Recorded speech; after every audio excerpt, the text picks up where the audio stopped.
Yo, this is another episode of the Steven from the Old Time Podcast. Listen to my dad, he's awesome.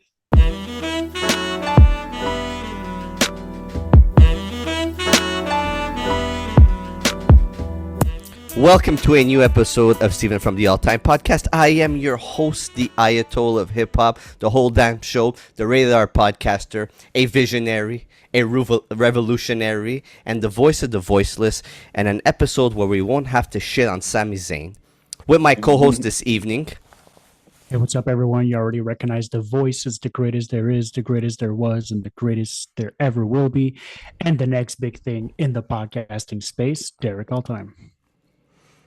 And you already know it's your favorite co-host, the Black Eric Bischoff, one half of the podcast tag team champions, aka the leader and ruler of the podcast world. It's your boy Trap All Time, aka also I forgot everything EO Sky. Love her to death. Oh, and before we continue, I just want to let all the listeners and guys watching at home, before we continue, we're going to give you 5 seconds to like and subscribe before we go along. Please just do that for us, please. Hopefully you done that. Now, back to the regularly scheduled program. Do you think that EO Sky knows how much you're in love with her? Maybe. I don't know. I really hope. Trap should start confessing his love for EO Sky in Japanese. That way it's a lot easier for us to send it over to her instead of, just make sure nothing gets lost in translation. I know, right?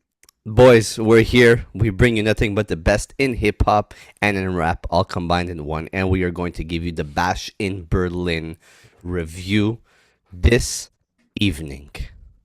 Let's kick it off right away. Let's get into it, no? Let's go. Yeah, let's get on it. In Berlin, Germany. Sellout crowd. I had no idea what to expect. This was just something that, you know what, you put it on and you just go with the flow and you see what happens. You see what it brings to the table. Again with the 5 matches. Yeah, and they're going to continue doing the 5 matches. I read something yesterday, actually, saying that this is something they want to continue so they can spend more time in the matches, continue those stories, and also not try and compact too much into one. The negative I see about that is that you leave certain titles off the card. Thank you. Because if you're gonna make the 5 matches, make them all title matches. Exactly, but you're leaving out. You left out in Bash in Berlin the Intercontinental Champion. You left out the U.S. Champion, and those two were two of probably the most important matches at SummerSlam because those 2 titles changed hands, and I just find it. You're going into a pay-per-view, have those titles there. They left up the women's champions too. Stop being misogynistic. Misogynistic, yes. Yes, you left them out, but Liv Morgan was there, right? She was there. Yeah. It wasn't a title match, but you left off Nia Jax. Yeah. So again, you're using SmackDown and Raw. You're using those 2 shows to showcase those title matches, but again, it's a pay-per-view. Have those belts there.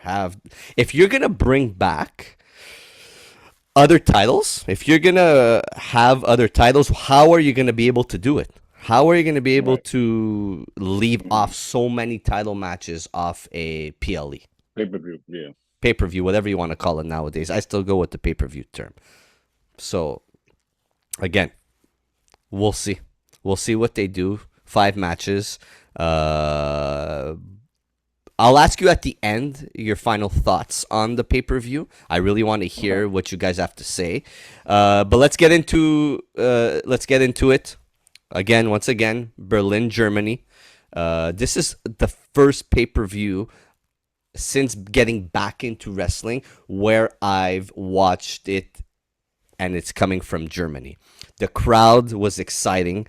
The crowd was invested. The crowd was loud. I hardly understood anything they were chanting. That crowd was awesome. So look, The whole night they were awesome. I was like, yo, the U.S. crowds got to catch up, man. even It's all the What Canadian. is overseas, it? all the overseas crowd. Mm-hmm. They don't get events like this often, if Mm-hmm. not ever. France was insane. Scotland Right. was great. Germany is great. Uh, like Riyadh is always good. So like those. I think it's probably one of those things where either the U.S. folk are like disillusioned with wrestling because they know it comes in every once in a while, and to them it's just another wrestling show. But Mm-hmm. for other countries, it's an event. The same way that like whenever Real Madrid plays in Montreal, there's a turn up. Yeah. Like that kind of stuff. Like you're not used to seeing that high caliber of wrestling elsewhere, and obviously you have people that are close to there. You had Gunther, you had Ludwig Kaiser, who are literally a stone's throw away from Germany. So I think Mm-hmm. that probably had a lot to do with it as well. But yeah, those crowds are loud, man. They don't get that kind of thing often. It's just like if ever like a big sports comes to your town or a big music event comes to your town, people are going to show up. People are going to show up, Mm-hmm. So kudos to them. Hopefully WWE keeps doing a lot more of these events out in Europe, because I think those crowds are really, really good. For me, I would probably, I say I want less pay-per-views, but I also want less of those like Bash in Berlin or like Clash of the Castle in Scotland. Like I want Mm-hmm. big pay-per-views in Europe. I get That's what you what I mean. want. Mm-hmm. You want to Like I get see a what you mean. SummerSlam. Like I want to see a WrestleMania, SummerSlam and SummerSlam. Elimination Gotcha, gotcha, Chamber. Like I want to see that gotcha. kind of stuff overseas, because the crowds are turning up, and they're coming in with the energy for a pay per view card that's not really stacked. Imagine if you show up with a stacked pay per view card. It's going to be through the roof, right? So, if AEW is able to do Wembley Stadium, there's no reason why WWE shouldn't be able to do it for a really, really big show. So, we'll see. Only time will tell. Yeah. So let's get into the first match of the evening. Not a Mm-hmm. shocker that they opened up with this. Nope. The undisputed champion, Cody Rhodes, defending his title Cody. against KO, Kevin Owens. The friends fighting for the champion. The story for this to me was very meh, not It was interesting, quick. Yeah, it was quick and put together. right? I feel like he doesn't have nothing to do, so they're just trying to find stuff for Cody to do right now to fight on the shows. And it's like, who's really a baby face on SmackDown that he can really go against? Mm-hmm. So So, they're keeping him intertwined with the bloodline, but it's so many times he could fight solo. For Kevin Owens, who is a baby face. I'm looking at the roster. Who's next? He's not fighting Andrade. He's not fighting Carmelo Hayes. Which, by the way, I love that. Off topic, I love that Andrade Carmelo Hayes duel that they got going on. I like that a mm-hmm. lot. But outside of that, I mean, they keep trying to hint at Randy Orton turning on him. Okay, so that eventually might happen. But then outside of that, who is Cody gonna fight really on SmackDown? That's my only thing that I wish that they. I like that they did that, but they didn't. They should make you defend the titles across all brands. I'm sorry, because maybe to give you more people to fight against instead of just being like, all right, for this brand, just fight across all brands, and then maybe he'll have more people to fight, and then maybe it'll be more interesting. I But believe. if you look at the match and the types of matches Cody has been having since he's become champion, he's having wrestling matches. He's fighting Yes. guys that I would say maybe besides Solo, he's fighting people. He's having matches with superstars that are good Mm-hmm. in the ring. The AJ In the Styles, ring, the AJ Logan Styles. Paul. Yeah. So Kevin Owens, if we're Mhm. being honest, Yeah. he is good in the ring. Right. He could pull off a 5-star match. He's that guy course. that's gonna go He was above and champion beyond. before. Okay, so he's gonna go above and beyond. So it's Cody I'm not Rhodes is that saying type it's of a bad champion. match. No, but I'm not he's saying that. it's a bad match or he has any bad matches. It's just I feel like there's nowhere for him to go to fight against. Because they just threw together this storyline quickly with Kevin Owens. It just came out of nowhere. Like, oh, I want to fight you, Kevin Owens. You deserve it. You're my friend. Like, it's gonna make for a good match, but They could have did that on SmackDown. But To be honest, it's a filler match. It's a filler match. yeah, But have again, that on SmackDown. but look at the type of feuds he's having. He's having wrestling matches. He's having those matches that you would see in the 80s, in the 90s, where it's, they're going for 30 minutes. They're having an in-ring performance. So that's what the type of Cody, the champion Cody is. So I get it. the match was not- good. The Yeah, match the was match was good. good. I enjoyed it. The people that were next to me during the match, all of them were saying that it wasn't a good match, and I didn't understand where they were coming from with that, because I It's found not it was good. It's just the story lacked. right. It was I quickly think put that's what it was. together, and it was just like, okay, nothing is gonna happen next unless you have a Kevin Owens turn Right. on Cody Rhodes and turn heel. The story will go nowhere, right? Yeah. Absolutely. And we don't know where it's gonna go now. It's just Right. basic. Let's see what happens on SmackDown. He's gonna fight. He's gonna fight Solo again at Bad Blood, probably. I don't know, Derek. What are your thoughts on the match? That's what happens when you have too many pay-per-views. I keep saying it. Whenever you have pay-per-views every 3 weeks, every month, it's your stories are going to feel stale, because normally the way that it goes is you have the pay-per-view, then the week that the next shows that come up are normally just a little bit filler, and then that leaves you 2 or 3 weeks, sometimes 2, to develop and cook a storyline to which people are invested. And it's hard to keep things fresh. It really is. And then you look at who they just focus on. And I sort of like going to segue this into what you guys were saying before. I disagree with you guys that the championships should always be fought on pay-per-views. I disagree. I Really? think if you're going to keep doing the same amount of pay-per-views that you're doing now, I think the pay-per-views is the best way to showcase superstars that might have a chance to face your champions later. Not fight your champions, might face your champions. There was a time where the champions didn't fight all the time. They fought at the big pay-per-views. Why? Because they're the fucking champions. They're the man, and they let the story simmer for a while. Like how long did we have Matt Hardy versus Edge? How long did we have Jeff Hardy involved in a storyline and not fight for the championship? And then whenever he came out of that championship, he was the most over thing, and then he went to fight for a championship. How many times did we have that? How many Edge versus John Cena's did we see? Yeah. We saw plenty. And then they had time to cook up other superstars, develop other superstars in the wing for them to be like, it's my turn now. Yeah, I get that. I get that. I think that's Cody's fault, because remember Cody, he made it himself like, oh, I'm going to be a fighting champion. So I think really that's a Cody thing, because you don't really see too many of the other titles really getting defended. So I understand what you're saying, Derek. So I do agree with that. Yeah, and also like there was a time where the number one, the guy who would most realistically fight for the World Heavyweight Championship or the WWE Championship, whatever the case may be, guess what? Was the guy who held the other title for Raw or SmackDown. There was a time where that's what it was.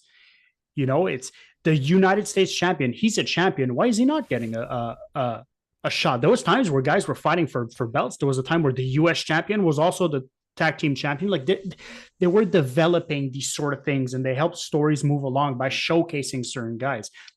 Right. I'm sorry, but why not have a Hayes Andrade match? If you're going to have it on a house show, why not give him a chance to put on a barn burner on a pay-per-view? Like I feel like you're washing out your champions whenever you have them fight all the time. And we complained a lot about Roman Reigns not fighting. We did that. I get it. But at the same time, every time Roman Reigns fought, you were like, oh shit, this is big. I'm not saying to do it to that extent, like the Roman Reigns extent of like he's not fighting for 3 months and then he shows up. But, month and a half, 2 months without seeing the champion, because the champion's like, you know what? I'm too good. There's no one left. You guys fight it out. You guys figure it out. And whoever wants to try and take it off of me, once you've proved your worth with everyone else that I've beat already, then you can come see me. I see what you're saying. Then you can come find me. Have them fight at a pay-per-view and then let them challenge for the champion, like on a Raw, on a SmackDown, because they're going to lose. Yeah. So just have it on a SmackDown, like because they used to do that back in the day. Have title matches on the So have it like that. No, Yeah. that's actually I actually like that. That is good. And keep it spicy, keep it interesting. If you're Yeah. going to do a rivalry, you're going to do Carmelo Hayes, Andrade, I want to see them trade. I want to see them exchange victories. I want to see some sneaky maneuvers. I want to see a clear, definitive heel that's willing to do anything to win. And I want to see a babyface that overcomes that. We've seen that with Cody Rhodes and Roman Reigns. I just feel like they try to reserve that for big championship matches, and then everything else just sort of falls into oblivion. So you either reduce your pay-per-views, that way they're more impactful, or if you keep those pay-per-views, you need to have more little matches to showcase the talents that you have elsewhere. And for Christ's sake, I've said it before, can we give a shot to these NXT guys? Like, have them fight on a main roster fucking pay-per-view. Just one match. Just one match. That's it. You don't know where they're worth if you're not doing it. Like, yeah, they're giving them their own pay-per-views instead because they had that one the next day. Yeah. No mercy. But no one tunes in. I agree with that. Right. I agree. Have them show up on the pay-per-view too. They did what they did. One of the pay-per-views, they had them on like the pre-show. Like it's like, all right. Yeah, but it's pre-show. It's not televised. That was the WrestleMania. That's what they did. They had the NXT guys fight in a pre-show. But yeah, I remember there was a time whenever the DIY was in NXT, there was a time where they're like, we're better. We're pulling more numbers than the main roster guys. Like, why not turn into like a little bit of an invasion angle? You know, feel like the NXT guys are not being pushed. They feel like they're being swept under the rug for Kevin Owens to have his 70th championship setting. You know, why not have one of these guys vocally speak up on NXT? Be like, you know what? I'm tired of these main roster guys. While we're fighting out here, they keep getting shot after shot. They keep losing. They're not putting in the work. We're putting in the work in NXT. It's time for shit to change. The thing is, they only got very few guys now because NXT, I don't know if you noticed, over the past like 2 years, it's just all girls now. The whole show was it's maybe like you might get 2 matches with guys, 3 the most. Everything else is all girls. So it's like I feel like they got to revamp the NXT men's division, but I do like that idea. But it's just basically all girls. Now they just signed 2 new girls, Julia and Stephanie Valkyrie. So now that's another girl that is like, yo, they just signed all girls. Yeah, but at the same time, what would we rather? To be perfectly honest, what would we rather? Would we rather have Andrade fight Carmelo Hayes 600 times, which don't get me wrong, they put up great matches, right? We have him do it on the main roster in like the second match in the evening on the 3-hour show, or do we drop both of them down to NXT? We have Andrade have that NXT championship, have gold around his waist, then all of a sudden he shows up on SmackDown once in a while and he's like, hey, I got fucking gold now. You have gold too. Let's make this happen. Now it's more believable. They did that. They did that with Adam Cole and Seth Rollins back in the day. Yeah, back in the day. You just answered your question. Back in the day. But to your point, they should do that because they've done it already, and they've made guys like Adam Cole a bigger superstar because Adam Cole was the man in NXT. Right? He was one of the best NXT champions. Yo, Adam Cole was. Let's move on. To be honest, I have no idea what they're going to do with Cody. Either he's going to go against Solo Sikoa, or him and Kevin Owens are going to be tag team partners and go. I know up a guy they could bring up the bloodline. To bring to your point, Obafemi, the other champion. They could bring him up. He's a beast. He's a big guy. He got gold.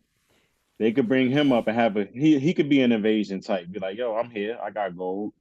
Yeah, but he needs to dominate, right? He needs to be a big dominating presence. So, but yeah, I feel like there's a lot of moving pieces, and I feel like the dedication of the writing team is as intense in NXT and for the lower card players than the main card players. So it's just a matter of redistributing the wealth more evenly to have you be invested. You know, Edge and Matt Hardy. They weren't champions. None of them were champions, but we were invested in that storyline because it was well crafted. Right. There's a way to bring that back. You know, you just got to do it. Yeah.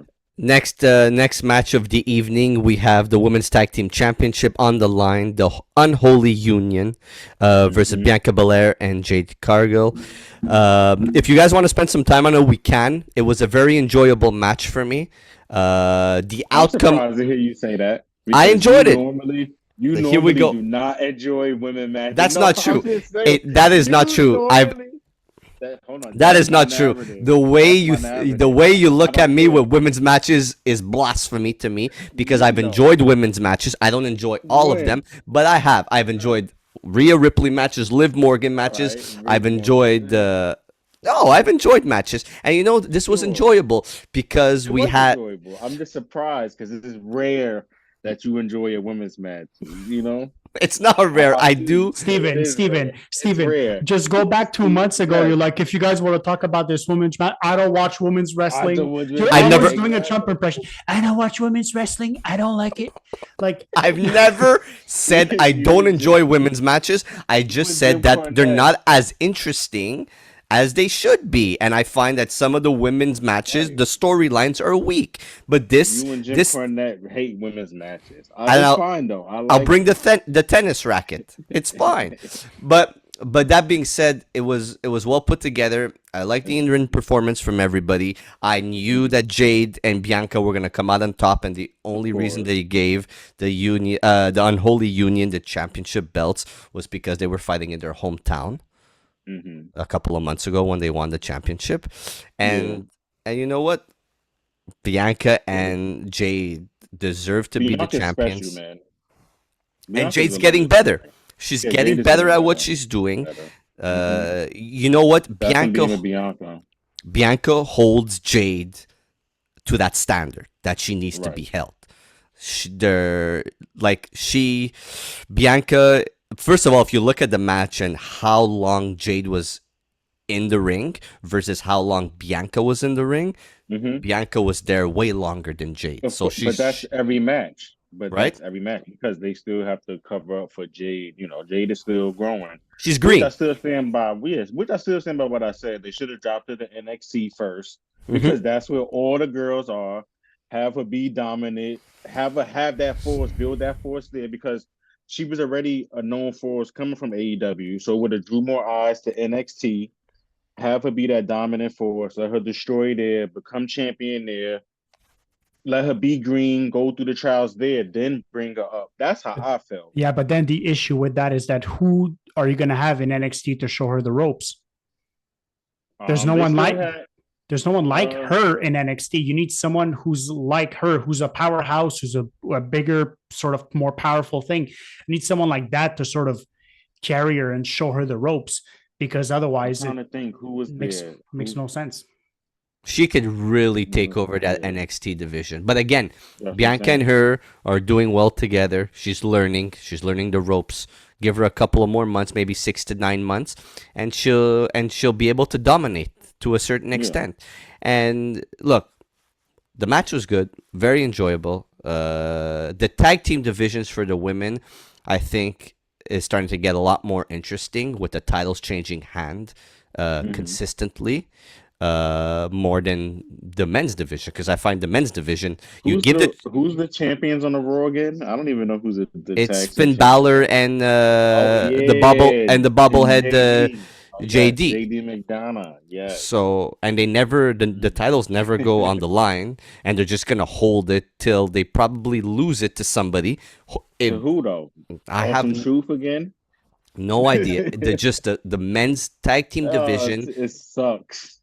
Exactly, and they do not utilize the right people. Where back in the day, even in the PG era, the tag team champions, man, they stood for something. The tag team champions were on top. The tag team champions held main event status on Raw and on a SmackDown. As to where now they don't even show up, they don't even do matches. They give them the belt. Hey, just hold these belts for a couple of months while we have other storylines go on. Right. Do something with the tag division. How many Uso versus New Day matches did we get? There was a time where they were fighting, but also you had consistently fighting. You had the Usos, you had the Street Profits, you had the New Day, you had what the hell was Sheamus and Cesaro called? You had those guys. You had the Shield. Yeah. All right. Yeah. Yeah. So you had such a stacked tag team division, and now it feels like it's a battle between these 4 teams, and that's sort of going to be it. They're throwing people together. They don't know what's going on. It's just frustrating because for the same reason, the women's tag team is a little lackluster. I get to have a team with Shayna Baszler and I can't remember her name. Zoe Stark. Zoe Stark. Don't get me wrong, Yeah. they're good in the ring, but I'm watching the two most dull people ever wrestle. It's like the tag team is supposed to be fun. They're supposed to do what the champions can't really do. They're supposed to push the boundaries on the mic. They're supposed to tease, to talk, to trash talk. They're supposed to do all that kind of jazz. They're supposed to be drama and aggression and snake things. They're supposed to be drama within the teams as well. There was times where, I mean, Sheamus and Cesaro were a team that were just pushed together. They didn't like each other at first, and they ended up becoming champions. Are you going to come and tell me you can't do that now in 2024? You can. Yeah. Like you can. Let's just say, right? Mhm. Cesaro and not Cesaro, Andrade and Carmelo Hayes, right? Mhm. They do their feuds. All of a sudden, they get a chance. You know what? Adam Pearce goes, you know what? I really like the two of you in the ring. Did you guys ever think about teaming up? No, we don't like each other, blah, blah, blah, blah. And then they end up beating a contender. That's a team Yeah. we're going to get invested in. Right. So like, They see did what that you're with saying. they did that with Triple H and Stone Cold. The power trip. They did that with those guys, man. Like the tag team Yeah. championship in the men's division was held at such a high regards that you wanted to have those titles. You wanted to have those goddamn titles. yeah, and you could be a 6-time defending world heavyweight champion, and you could go down to the Sheamus did it. Sheamus had won the WWE championship, and all of a sudden they're like, "Hey, bro, you're gonna fight in a tag team." He's like, "Hell yeah, watch me win the championship in that one too," because he has that gravitas. If when you're fighting a team, and one of the members on that team is a 3-time world heavyweight champion, that's big. That's a big deal. It's a big deal for the team to lose, and it's the big deal for the team to win. But they're not at the moment. They're just not doing that. It's a little frustrating. Yeah, and especially for a 3-hour show. I don't know if it's they have too much and not enough shows to showcase it. I don't know what it is. They're not investing. They're not investing in it. It's that simple. You have a 3-hour Monday Night Raw show. 3 hours. And you're investing zero energy, zero time in the tag team division. You're just having fucking Finn Balor and JD Bobblehead just run around and attack Damian Priest. And then everything else is just fucking segments. It's too many segments and not enough matches. And then on SmackDown, it's the other way around. It's a lot of matches, and then it's like 2 segments. Right? But it's the same thing with the Wyatt Six. It's the same thing. This team shows up. They're beating people. They got the mysterious aura. Why just not have them interfere in a tag team match and be like, hey, fuck you? Like instead you have them fight Gable and the whatever the fuck his new thing is called. American Made. You have them fight with that. The Creed brothers. When you invest so much money in terms of promos and time and vignettes and all that kind of jazz, like those people should be pushed to the stratosphere. Fighting Gable and American Made is not what you're supposed to do, especially that American Made came off 2 months without a match. Right. Who believes that? Who believes the White Six to be legitimate contenders? They need to show up. They need to interrupt a match, beat everyone to a pulp, hold the belt, cut the lights.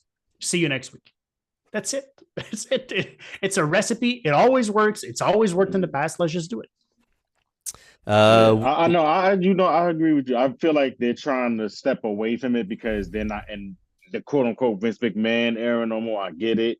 They're supposed to be in a Triple H era and they're supposed to have these new ideas, but you got to bring some of that stuff back. I agree. Some of that stuff has. Some of it worked. Some of it worked, and you just have to do it, regardless if you like Vince or not. Yeah. But that's not even just the WWE thing. That's the wrestling thing. They do spots and everything from way back from the 60s, so it goes all the way back. So you just got to do what works.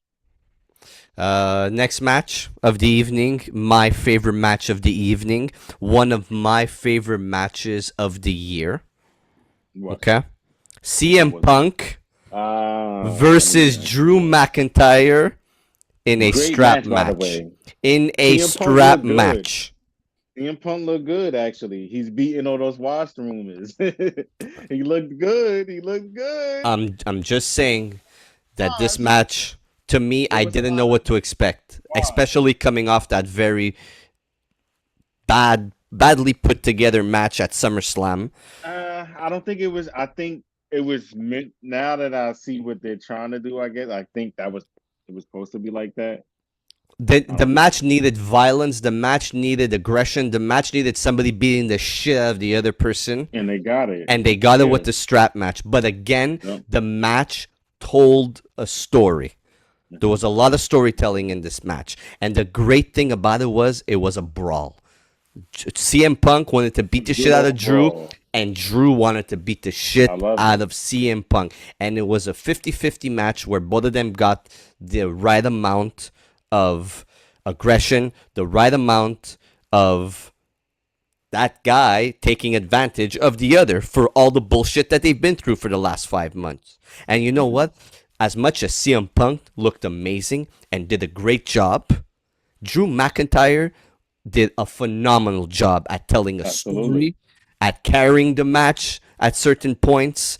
It's like, to me, this was so well put together that I feel like they're Great match. best friends and they've been fighting their whole career one against each other. It was so well done, and just having the strap, okay, using it, beating the shit out of each other with it, was just, to me, it made the match stand out. And I'm so happy that wasn't main event or before the main event. This was right in the middle of the card, made it so much more exciting, because I had no idea it was going to be at that. I just saw CM Punk in the back, Drew McIntyre, the songs hit, they came out, they fought, they beat the shit out of each other. You know what? And I really thought throughout the match that Drew McIntyre was going to come out on top, but so well put together that CM Punk ended up beating Drew McIntyre, and Drew McIntyre, was lying in the middle of the ring the same way that Drew left CM Punk in the middle of the ring at SummerSlam,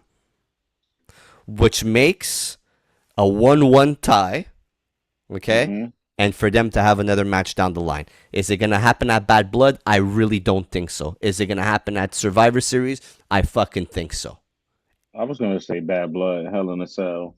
No, because before I ask you guys' opinion, I'll tell you what's going to happen. And if I'm right, I am going to start writing for WWE. I'm sending a letter. I'm going to actually send them this video. What's going to happen at Bad Blood, it's going to be CM Punk versus Gunter. Okay? Because CM Punk called out Gunter in the post Bash in Berlin. So you want Drew McIntyre not to appear anywhere for the next month. You don't want to see Drew McIntyre. Drew McIntyre has such an ego right now because of this feud that this loss against CM Punk and CM Punk retaining that bracelet is going to set Drew McIntyre back for a month, where CM Punk fights Gunter for the belt, and Drew McIntyre comes back, interferes, costs CM Punk the belt, like CM Punk has cost Drew McIntyre the belt for so many times, where they'll fight at Survivor Series in a Hell in the Cell or a fucking stick on a pole match or whatever the fuck you want to call it, and then that's going to be the end of their feud, those two against each other at Survivor Series. End of story. What do you think? I don't I thought maybe to be closer, I thought maybe they would fight Hell in a Cell at Bad Blood to get the trilogy out the way with. Maybe that's what I was thinking. You want to wait it out a bit. You want to prolong the feud a bit longer, because it wouldn't make sense. Punk is saying it's over. The feud is over. If you don't see Drew for a while, people will start thinking that the feud is over. If Drew comes back the way I think Drew is going to come back, it's going to make this feud an even bigger feud than it already is. And it's going to add so much value to what they've put together. You don't want to just do here 3 months, 3 fights, it's game over. No, if we look at some of the best feuds in wrestling, whether it's a Triple H Stone Cold feud, a Rock Stone Cold feud, a Triple H Rock, Undertaker Kane, whatever you want to call it, these feuds last long. These feuds come back after a while. Kind of long. Then you got to remember Seth Rollins got to come back soon too. Yeah, but Seth Rollins just is. And then where does John Cena fit into all of this? John Cena is going to be on SmackDown. There's no way that John Cena is going to do anything on Raw. I think he's going to be on Raw because they're going to Netflix. He's definitely going to be on Raw. John Cena is the PG guy. I think Roman Reigns too, because Roman Reigns has not signed. Remember, they left that detail out for a reason. Paul Heyman was like, so he's not drafted to nowhere. Remember, Roman Reigns. We'll see. Look, Oh, look. Whenever Raw goes to Netflix, it's gonna be a whole different story. it But is. I just want to see something big happen. I want to see something more interesting happen than just a 3 month match and 3 fights and that's it. Mhm. And Derek, I'm looking at you right now because you're a huge Drew McIntyre fan. So I really know how you feel about CM Punk, and I Mhm. really know Mhm. where Drew McIntyre is in your top Mhm. of all time. So I want to know what you thought of the match. Yeah, I thought it was a really good match, and like for for me being such a McIntyre fan, it's hard to throw my flowers at CM Punk, but CM Punk did look significantly better than he did at SummerSlam, and I think it was intentional. I think they wanted him to be reinvigorated with the option of being able to beat Drew McIntyre to a pulp, using a weapon, using anything at his disposal. I'm glad we got rid of that stupid fucking bracelet. But also Punk calling out Gunther is fuck you. Like fuck you. There's at least 3 guys in front of you to fight Gunther for that championship before you. Like Who? like what do you mean? Rollins has to come back. Rollins is the Oh former yeah, champion well, at Rollins. McIntyre. McIntyre in itself, last time I checked, Punk, you Oh can't really yeah. call the champion whenever you lost a match against McIntyre and now just won a match. You can't be calling out the champion. You haven't had a belt in a hot minute. Like the most bling you have is you finally got your bracelet black. Like that's your championship. Let's keep that championship for you. Like there's other guys that deserve that sort of appreciation and deserve that. I think Priest is one of them as well.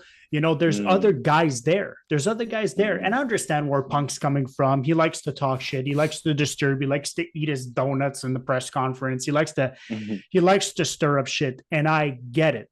I 100% understand. But also, you're not Sting. You're not Cena. You're not on your retirement run that you've announced. So you don't really get to say and to shout out whatever you want and to call out whatever you want until you've earned it.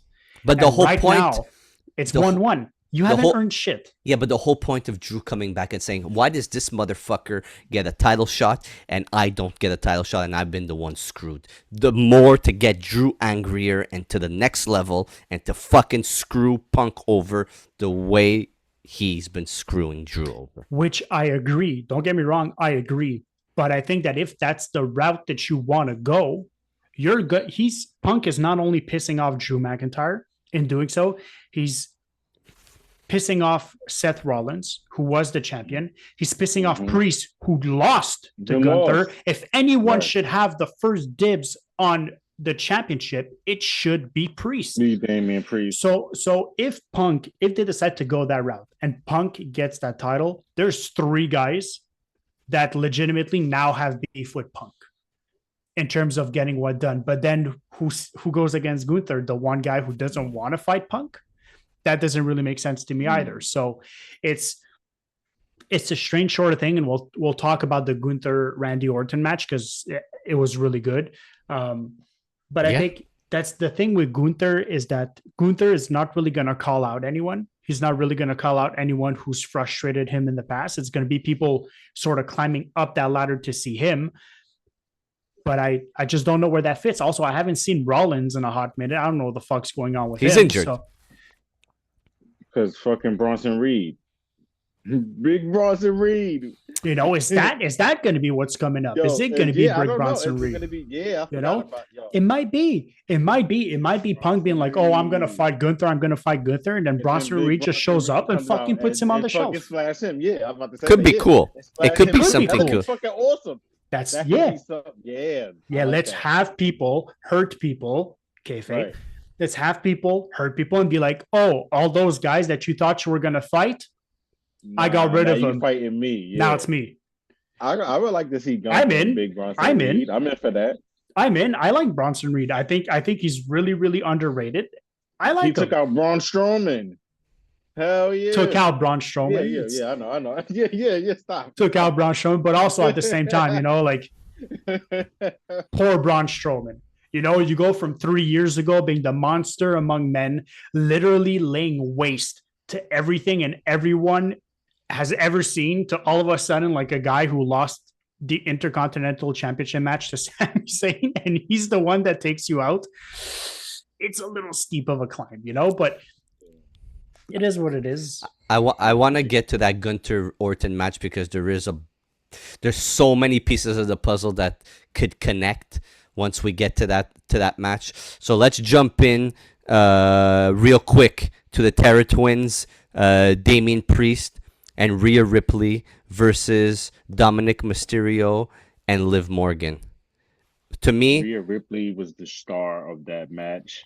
Anytime she got in the ring, just her storytelling alone, her in-ring work. I'm just watching the match. I'm like, yo, Rhea Ripley is really phenomenal. Like, she really carried that match from the start to finish.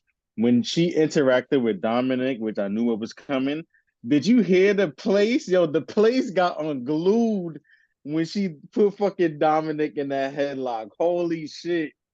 The place got unfucking glued. I was like, yo, There's Rhea Ripley yeah, is really, yo, is one of the is the superstar, man. Like, she has everything. She checks all the boxes of what a wrestler is. Like, men everyone or women. when they fight, everyone sort of looks concentrated, right? You watch the Mm-hmm. match, you watch whoever you want to watch. They look concentrated. They look like they know what they're doing. Rhea Ripley is one of the only ones that still plays her character when she's in the ring fighting. She reminds me of legend killer Randy Orton. That's what she reminds me of. That sort of aura that's around her on the mic, in the ring. She's that person. That Mm-hmm. that lethal person that you hear on the mic, she's that lethal person in the ring. In the ring. From her gestures to her facial expressions to everything, to the spots where she knows the camera is on her, she sells everything. Oh, her selling She's is so great, good. bro. She's so good at what she does.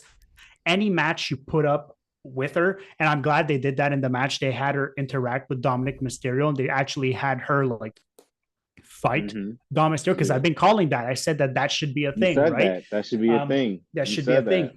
And if there's anyone that's going to bring that over, it's going to be her. It's going to be her. There's no one on the roster, maybe other than McIntyre, that's as good as her right now. I agree. Bar none. I agree. I agree, man. Let's Yeah, let so the Terra Twins won. yeah. Terra Twins won. I knew they were gonna win. It's great for the storyline. Let's move on to where we have Damian Priest continue his feud with Finn Balor. Let's move on where we have Liv Morgan and Rhea Ripley continue with Dominic Mysterio in the middle. And let's see Damian Priest and Rhea Ripley just completely get rid of the Judgment Day and Finn Balor looking Dominic like Mysterio is crazy. Turning more heel is insane. I heard it turn the heel to babyface, babyface to heel. He just turned more heel. crazy. Like, wow, I love it. That is crazy. Good for I him. love it. Good for him. yo. Good for him. And I want to see more Finn Balor. The last thing I'm going to say about this whole feud, this whole Judgment Day versus the Terror Twins, is I want to see more Finn Balor in one-on-one singles matches. And I'd like to see that for Bad Blood, where Finn Balor takes on Damian Priest in some sort of a match or whatever you want to call it. Let him And- fight Ila Dragunov or somebody. And Let him do fight something. somebody. Because Finn I want Balor, to see the demon. I want to see Yes. the demon. I'll- That's what I want. Yeah. The priest likes to call himself the Archer of Infamy. He's one half of the Terror Twins. Finn Balor is the demon. That's it. That's it. You do that one intro. He doesn't say anything. He's like, I've got a surprise for you. He's like, you don't know what you're in for. Fade to Mhm. black. The demon shows up. Like Mhm. that's what we all want. That's what we all Mhm. want. There was a time where Finn Balor on the WWE roster was that guy. Yeah. He was that guy. And now he sort of fell into a like an alternate kind of role. And it's Right. very, very unfortunate because in the ring, that guy he's up there with the best in the world. If he's not top 5, he's very close to it. So yeah, we need more of him. That's for sure. yeah. And this whole Judgment Day thing, and it's gone from being here to skyrocketing to where it is and being one of the most interesting storylines on Raw and probably in wrestling right now because of the Rhea Ripley, Dom, Liv, Damien losing the belt, this whole thing. I'm here right now and I'm going to do this. You know what I'm talking about, Trap. We're What? talking about the Judgment Day, and we're talking about where the Judgment Day has gone from here to here. And all those individual guys in there and how they've skyrocketed into stardom, and how we have Damian Priest as the heavyweight champion, the world heavyweight champion, how he won the Money in the Bank. Okay? Cavallo, I'm calling you out right now. Do not Uh-oh. forget who started the Judgment Day.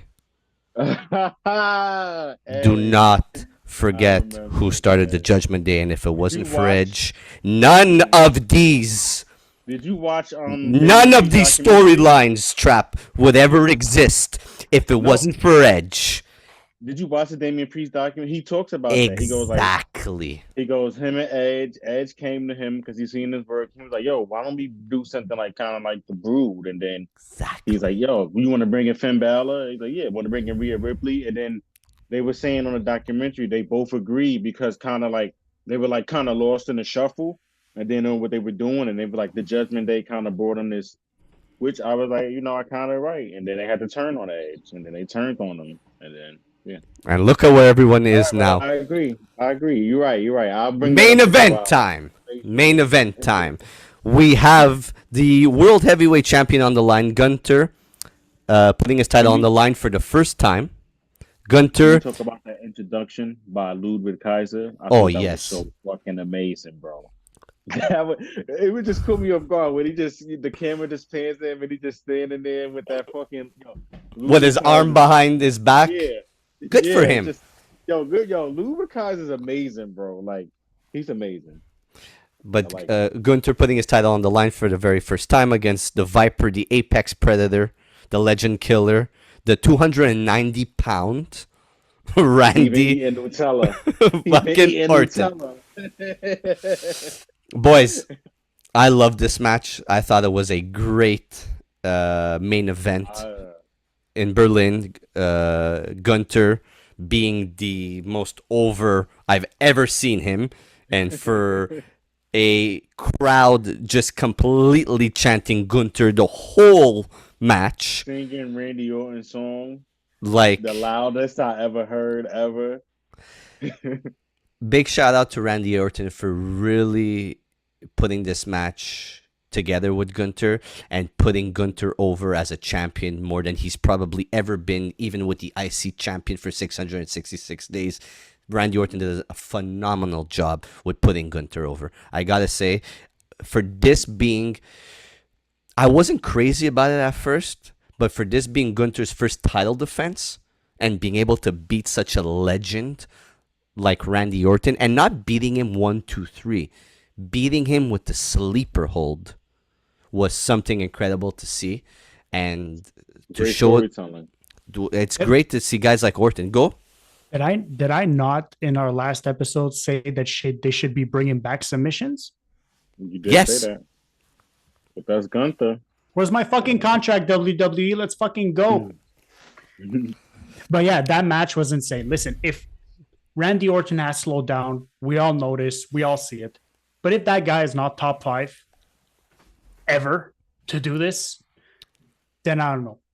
Because the way he puts on a match from, and I just spoke about Rhea Ripley, from his mannerisms to the intensity he brings in the ring, to the intention behind every single one of his moves. You know what moves are coming, but he's still selling him like he's fucking 25.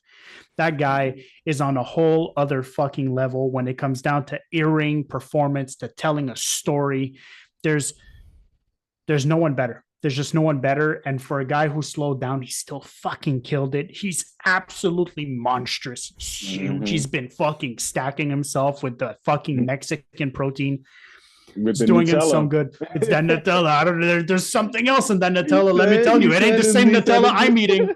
That's for He sure. said it's Nutella. He told Cody it's Nutella. Yeah, I'm He's sure he eating did.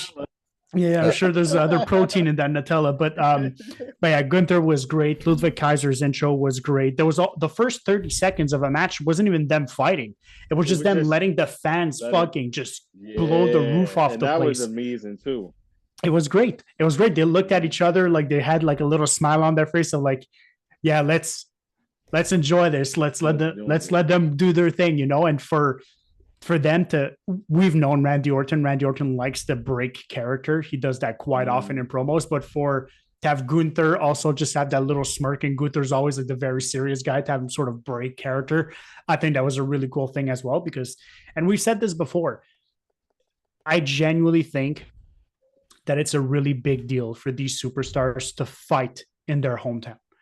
You know, the moment is big. It's a big moment. You're never there. And all of a sudden, your first title defense as an Austrian-born champion is you're fighting in Germany. That's a big fucking deal. That is a big deal. So shout out to them for putting on the match that they did. Like Steven said, at first I was like, but the match was good. The handshake at the end where Gunther, not Randy Orton, Gunther paid his respects by putting out his hand and shaking Randy Orton's hand for the match that they just put on in Germany. Okay, it was just something. It was just something to see. Something, I didn't expect that from Gunther. I really didn't expect that from Gunther. And you saw the look on Randy Orton's face. He was disappointed in himself.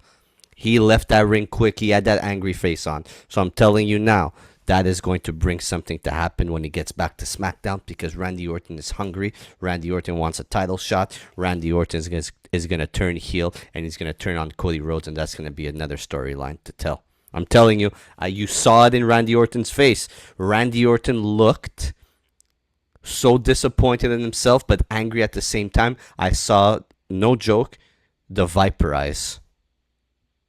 I saw the Viper eyes. I didn't see the happy Randy Orton. I saw Viper eyes in him.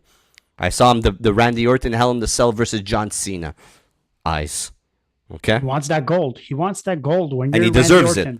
When you're Randy Orton, you've been doing this long enough, and you are arguably one of the greatest to ever do it, which arguably is the greatest to ever do it. Once again, arguably. You know, like, he has a thirst for gold. Mm-hmm. He has a thirst for gold. Now let's get him some gold. I don't care what fucking gold it is. Let's just get him some gold. Give him all the fucking gold for all I give a fuck. I don't care. Have Randy Orton beat whoever it holds the fucking tag team championship. I don't give a shit. To have him beat the fucking United States. I don't give a fuck. Just have a Randy Orton belt. Have a Viper belt. I don't care. I didn't know you swore this much. I never knew you swore this much. Give the man the fucking gold. It's as simple as that. Enough with these pansy ass fucking champions. Enough with fucking Cody Rhodes just gallivanting. Oh, I'm better than everyone else. I'm a fighting champion. Fuck you. Get your ass beat, boy. Like, it's enough. It's enough. We're done with Cody Rhodes. We're done. The whole WrestleMania thing is done. It's game over. Cody Rhodes, for me, is on an all-time low as a champion. He's not believable as a champion. He's not doing it for me. He's not doing it for me. If you're a champion and you need 3 of your finishing maneuvers to put down a guy, you're a weak-ass champion. That's it. It's as simple as that. That's end. Game over. If you need, every time you need to win the championship by doing 3 times your finishing maneuver, it's no, I can't believe that. I can't believe you're a good champion if that's the case. It will never happen against Randy Orton. He's gonna have to give him the Cody Cutter or whatever you want to call that move about 20 times before Randy Orton goes down for the pin. And I want Randy Orton to punt him right across the skull. And it's going to happen. Randy Orton is going to turn heel. Randy Orton is going to beat Cody Rhodes for that champion. And they'll have a 3 to 4 months feud where the title goes back and forth. That's what needs to happen. They need to do that. And it's going to be probably so good for Cody Rhodes to go through that it'll put him onto the next level. Because not before he punched Randy Orton's head off. Kevin Owens' head off. Fuck. Man, you want to set it up. You want to set this up right. You have him absolutely knock the shit out of Kevin Owens. Put Kevin Owens on the shelf for 3 months. Just have him be gone. And then you have Randy Orton take that energy to Cody Rhodes. You have him win. And then whenever Randy Orton is done doing his thing, you have Kevin Owens come back, but not Kevin Owens like Kevin Owens. You have Kevin Owens coming up from SmackDown, Kevin Owens. You have Kevin Owens versus John Cena, Kevin Owens. You have Kevin Owens who's power bombing people into the next fucking dimension. That's the Kevin Owens we want. We want Kevin Owens to be the legend killer to Randy Orton. That's what we want. That's what we want. And those two guys are able to have that aggression. And right now it's just a matter of WWE telling that story. Let's go. Let's get it going. Boys, before we get up out of here, because I have a fucking fantasy draft to do in the next couple of minutes. Football season, right? I gotta go on FanDuel. Do y'all have prize pick up there, right? No, right? No, I have no idea what you American is talking about. It's a gamble. It's when you bet on the stats. Prize pick, FanDuel, those are the S. So you bet on the projected stats. Like I could bet Patrick Mahomes is gonna throw for like 200 something yards. So if I bet $10, we have odds is, we have bet 69 and it's something else. Okay. Do you use those? Yeah, we do. Okay. But I gotta stop. You don't gamble? No. I gotta stop betting. It's not good for my my wallet. Normally I'm good with picking the games. Like what I do is I don't really pick stats. I'll go every week and I'll pick which team's gonna win a game, and then I'll win like that. Like I'll probably bet like $20, and then I'll probably win. Whatever the odds is, who wins. Yeah, I do a couple of games here and there, but it's not good for the wallet because it's addicting. It's very addicting, and everything now is fucking betting. So, Trap, quick. Now. What are your thoughts on the whole pay-per-view, PLE, whatever you want to call it? I'll give it 4.5 out of 5 stars. When the hell do we rate on 5? I just always do 10. I don't know. I just think it's, I don't know. 10. I don't know. 10. Oh, so then I'm doing 9.5. I just wanted to keep it simple because it was only 5 matches. It was short pay-per-view. I'm just busting your balls. Pause. I know. But yeah, 4.5 or 9.5 out of 10. I thought every match was good. It was great storytelling. Some of the highlights, like I said, was Rhea Ripley, just her being amazing. Ludwig Kaiser coming out, introducing Gunther. That was another highlight of the night. For me. Randy Orton, even though he slowed down a bit, he still looked good. CM Punk beat them washed allegations. But that was a hell of a match. Jade and Bianca won again, which I thought was good. Overall, solid pay-per-view. Like I said, no complaints. I thought every match was well put together. And 4.5 out of 5 for me. Really enjoyable. It was a very enjoyable. It was enjoyable. It was really, really enjoyable. Like I'm doing it now where I'm not going and expecting things anymore. I'm just like, all right, whatever it is. Because normally I'll go in like, why do they have this? Why this? I'm just like, you know what? I'm going to just go in. So I just went in and I was like, okay. So I like it. Derek? Really good. 7 out of 10. All right. I enjoyed the matches. But now this whole WWE pay-per-view recipe feels like stale milk for me. So as good as the matches are and as good as the wrestlers are making the most of their opportunities, I always feel like it's the same people. I don't feel like they're being creative. I don't feel like they're trying to do something different. So just for that, and once again, this is not a dig on the performers themselves. It's more of like a shot at WWE. Keep your pay-per-views interesting, keep your matches interesting, and to do that, you need to invest in your storylines and you need to listen to your fans. So for that, 7 on 10. I'll go with a 7.58. I'm still the guy that likes to have 6-7 matches on a PLE with a pay-per-view. I'd like to see more. I'd like to see more champions. I'd like to see the tag team division get stronger. Use these events for the tag team champion. Use these events for the Intercontinental. Use these events for the US. The smaller PLEs, use it for those. Yeah. Do it. Just do it. I'm always expecting more. The matches were really good. They were really good. I want more. I want more investment in these pay-per-views. I get the whole 5 matches, 5 stories. Let's put all our time and energy. But I'm always wanting more. I want a 6th. I want a 7th match. But you know what? It was good. It was very enjoyable. Did you see at the end they had Cody taking over for Triple H? I was watching that. I'm like, yo, my brain just goes, I'm like, yo, he gonna be a future booking son for that company when it's all said and done for him. Cause like for him to be sitting there filling in for Triple H, I'm like, yeah, he already looks like the part already. So I'm like, yo, they gonna have Cody there in the future behind the scenes when it's all said and done. I can Do you see really think? Do it. you really think whenever Cody re-signed, he didn't have a talk with Triple H about the future of the WWE and what spot he would have in the future of the WWE? Do you think CM Punk came back to the WWE without having a potential future with WWE? All of these guys are guys that want to give back to the business. They're people who love the business. Triple H is one of That's them. true. Randy Orton's the same thing. Listen, Cody Rhodes went in and started his own wrestling company, which is the biggest competitor to WWE, and he was a thinking head. He was a president, and he was a professional wrestler all at the same time. Yeah. Let's not be surprised to have Cody Rhodes take up more space. Let's not be surprised to have Cody Rhodes probably this be his last run as a champion. There's a strong chance that that's it. There's a strong chance this is his last run. He fights what he does, and then he starts taking it back a little bit. Then he starts taking more of a role of a producer, writing stories and doing that and working in concert with Triple H. It's a very strong possibility. And if the press conference is any indication, is that Triple H is open to that idea as well. So we know he doesn't like to be in the spotlight anyway. We know he doesn't like to be in front of the camera. Yeah, they said he had to go because his daughter was graduating college or something like that. So that's why he left. And then because I was like, oh shit, Cody Rhodes is taking over. Like, all right. It's all good. Let him do his thing. Yeah. Next event is going to be Bad Blood in Atlanta. We'll do a couple of episodes before there, so I'll see you boys on those episodes. Appreciate you both being here. Monday Night Raw, fantasy football. Please, if you haven't, football is coming back, yo. It's so how are you gonna be able to do all that stuff? Because I'm gonna watch football, wrestling, listen to rap music.